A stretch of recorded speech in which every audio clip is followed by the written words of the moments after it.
नमस्कार मंडळी. अवधूत चिंतन श्री गुरुदेव दत्त श्री स्वामी समर्थ महाराज की जय. अधिक मासात आज आपण पाहणार आहोत की अधिक मास महात्म्य अध्याय 13वा.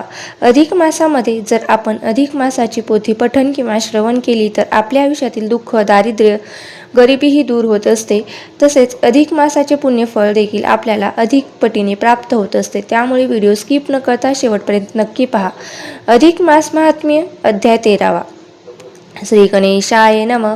नमोजी गणेशा लंबोदरा, शुभकरणा श्री विघ्नहरा, सहाय्य करी दातारा, न्यावे कार्य सिद्धीच, देवी सरस्वती माऊली, धरी कृपेची साऊली, जोडूनी बुद्धांजली, करांजली प्रार्थना तुला करीत असे, सद्गुरु रायाच्या कृपेने चाली माझी लेखनी, अधिक मास महात्म्य कहाणी चालले असे निवेदन. सुतानी सांगितले ऋषीवरांस, आता सादर श्रवणास, नारायण ऋषी नारदास, सांगते झाले काय ते. एक दृढधवा नावाचा भूपाळ, राजा पदरी जोडून पुण्य निर्मळ, भोग भोगून ते सर्व सकळ, जाता झाला वैकुंठा, त्याचे कैसे झाले उद्धरण, कैसे टळले त्याचे जन्म मरण, कोणती उपासना साधना जोडिता झाला तो राया. हय नावाची एक नगरी, चित्रधर्म तेथे राज्य करी, भोग सुख वैभव सारे पराक्रमी तो विख्यात. त्या राजाचा दृढधवा पुत्र, जो की असे महागुणवंत, विद्या कला संपादन येत त्याला गुरूंकडून. निज पुत्राची पाहुणी तयारी, कला कौशल्य आणि हुशारी, चित्रधर्म राय सत्वरी तयास गादीवर बैसविते झाले. पुत्रावरी राज्यकारभार सोपविला, राजा मनात जाता झाला, कराया ईश्वर उपासनेला, जन्म सार्थक साधावया. पूर्वी या परी अनेकांनी सार्थकता केली, जन्मा येऊनी त्याने त्या श्रीहरीचे स्थान मिळवले उत्तम भक्तीने. चित्रधर्माने तोच विचार करूनी, त्यागले नगर राहिला वनी, मुरलीधर श्याम सुंदर जोडीला अंतरी मनामध्ये, करिता ईश्वर साधना, जप तप करत उपासना, आता वैकुंठी गमना, करिता झाला हरी कृपे. चित्रधर्म राजाच्या निर्वाणीचे व्रत समजता पित्याचे, मनी हर्ष शोकाचे भाव दोन्ही उमटले. दृढ धन्वाच्या हर्षीला मनी पिता उद्धरला म्हणून, परी डोळ्यात आले पाणी, येही प्रीतुयोगाने पित्याचे उचित श्राद्ध करून कर्म. पुत्र आपला स्वधर्म आचरे, राज्यपालन धर्म करी मोठ्या आदरे, दृढ धवा राजा अति थोर, उत्तम चालवी कारभार. त्याचे प्रेम प्रजेवर होते आपल्या अपार पुत्राप्रमाणे, विदर्भ नगरीची राजकन्या गुणसुंदरी नामे भार्या पत्नी लाभली. राजा सुखी आनंदात होता, तिचे ईश्वर कृपेने 4 पुत्रे झाले. चित्रवाक चित्रवाह श्रेष्ठ मनी चित्रमंडळ त्याप्रती, अनेक एकती एक कन्या पुत्र राज्य संपत्ती, भार्या सुंदर प्रेमळ मूर्ती, हात जोडून वैभव असती, सदा त्यांच्या द्वारापाशी दृढ धवा विचार करी मनात, काय पुण्य माझ्या पत्रात, म्हणून हे सुख वैभव माझं प्रत लाभले. या जन्मी नाठवे कोणते दान दिले, नाठवे कोणते पुण्य जोडले, म्हणून हे भाग्य लाभत असे जन्म आपणास. रात्री करिता ऐसा विचार, सरली ती सुंदर रात्र, उगवेदी न कर सूर्य सत्वर, नित्य कर्मे आटपुनी राजाने के मृगयेसाठी शिकारीसाठी वनात येता त्याने पाहिले, मारिले व्याघ्र वराह लागुनी, तोच एक मृग नैना हरिणा. राजा पाहत झाला, बाण लावून या धनुष्याचं, शर बाण सोडीला पाहुणे लक्ष, शरही रुतला मग शरीरास, परी तो मृग पळला वेगाने, रक्तबिंदूचा मार्ग काढीत, राजाही धावला पाठोपाठ, परी आली नाही हातास, दिली हुलकावणी त्याने राजाला, मृगामागे घातला, तरी तो न हाती लागला. तृषाकांत तहानलेला राजा झाला, पाहिले एक सरोवर, समोर मृगाचा जोडून विचार, समोर पाहता सुंदर सरोवर, जलपान करून काठावर, वृक्ष छायेत विसावला राजा, शीतल छाया वायू सुंदर, श्रमाचा होता तो परिहार, थकवा गेला. किंचित डुलकी डोळ्यावर आली ती दृढ धवा राजाला, थोडा काळ साच गेला, तोच शब्द कानी आला, अजूनही कान जागला, भूपा सत्वर जागा हो, साध घालून मला येथे, कोण आहे रे जागविते. ऐसा विचार करीत राजा चौकुडे पाहत असे, त्या वृक्षांच्या फांदीवर शुक पोपट एक सुंदर दिसला. तोच साधन वारंवार घालून नुप्रास उठवित असे. शुक बोले मनुष्यवाणीत, उठ राजा हो जागृत, अज्ञानाची सुरू दे रात्र, लाव जन्म सार्थकी. हे नुप्रा तू सुख अतुल भोगलेस आजवरी, जे अतुल दात्याची कधी कधी विचार केलास का तू? कोण आहे देणारा सुख, सौख्याचा आहे कोण दाता, याचा विचार करी आता आठविले त्या अनंताला.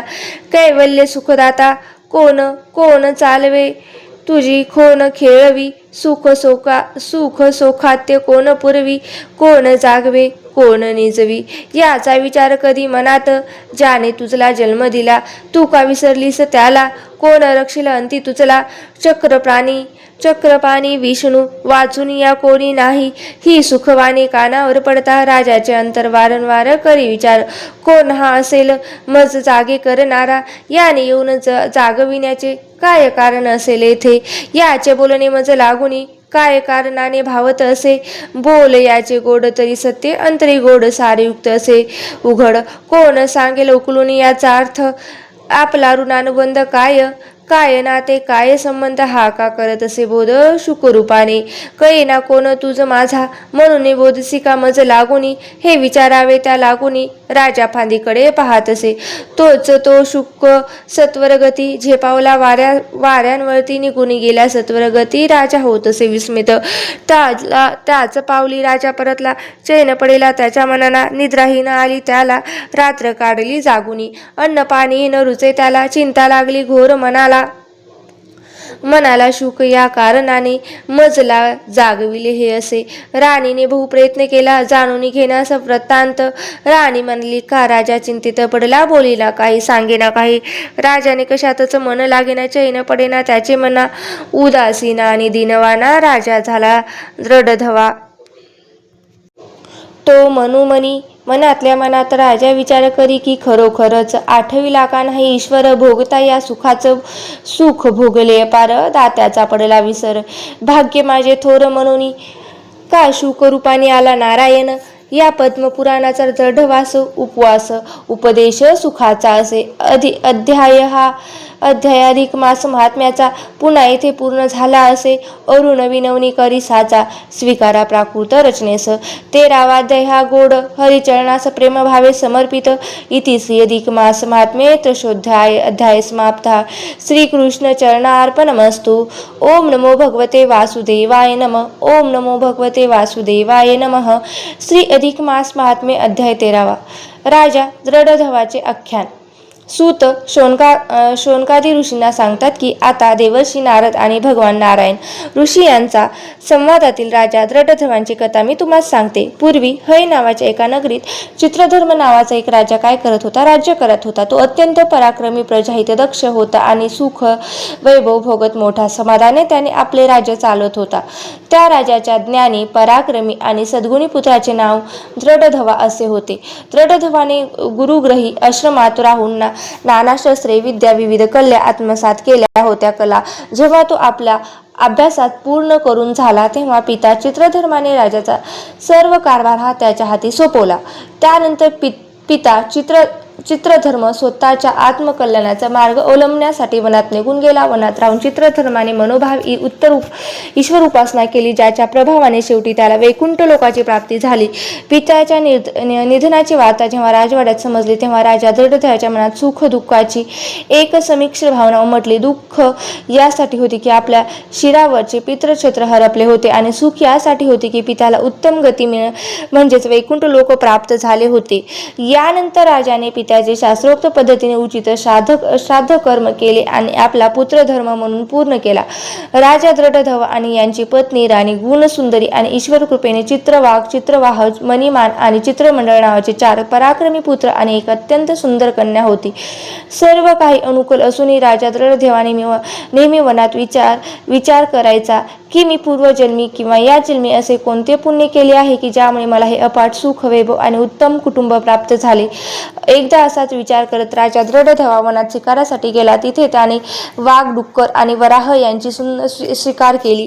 त्यानंतर त्याची नजर एका सुंदर हरणावर पडली आणि तो त्याच्या मागे धावला. राजाने हरणावर बाण सोडला, ज्याने हरिण जखमी झाले, परंतु त्याच जखमी अवस्थेत तो वेगाने पळून गेला. हरणाचा पाठलाग करूनही राजा पूर्णपणे थकला.